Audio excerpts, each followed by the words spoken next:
But since the early 1990s, the nature and volume of asylum claims to the UK has changed radically. It became increasingly apparent that our asylum system was being abused. The UN Convention on Refugees, first introduced in 1951, at a time when the Cold War and lack of cheap air travel made long-range migration far more difficult than it has become today, that convention has started to show its age.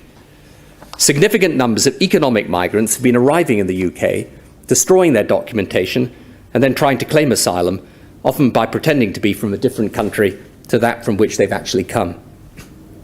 Some have invented stories of persecution, bought ready-made of so-called immigration advisors.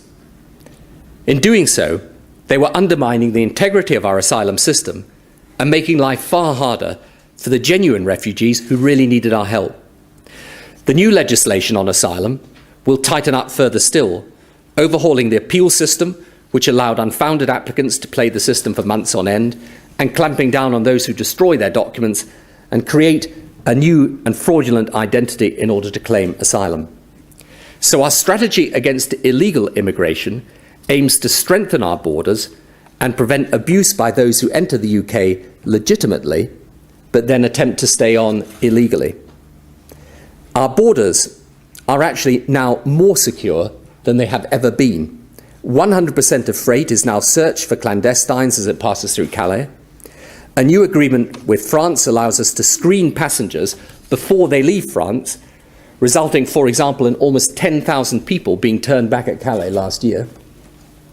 We've established a new network of airline liaison officers who work with airlines to turn back inadequately documented or suspect passengers. In 2003, over 33,000 people were prevented from travelling to the UK in this way. We've stepped up enforcement to tackle illegal working and doubled frontline enforcement staff in the past 2 years. However, we are changing our internal laws and safeguards too. We are putting in place tighter rules to restrict migrants' access to benefits and social housing. Migrants will not be able to access social housing unless they're here legally and are working. No one will be able to come to the UK from anywhere in the enlarged European Union simply to claim benefits or housing. There won't be support for the economically inactive. And let me be clear, the same goes for migrants from elsewhere in the world. Whether they come to work in our hospitals or in our banks, they must be self-sufficient. And in particular, they will not be able to access local authority housing unless they are here legally and working. We are also tightening up certain migration channels which we suspect may have been abused in the past. So by the end of the year, students from overseas will only be given permission to come here to study if they choose institutions on an accredited list. Perhaps the most important, significant new measure on the horizon is the ID card. Yesterday, David Blunkett published the detailed draft legislation which will pave the way for the phased introduction from 2008 of a national identity card. As we approach the 1st of May, there are similar scare stories about the movement of workers from Eastern Europe. As ever, it is essential that we get behind the myths and misinformation and really look at the facts.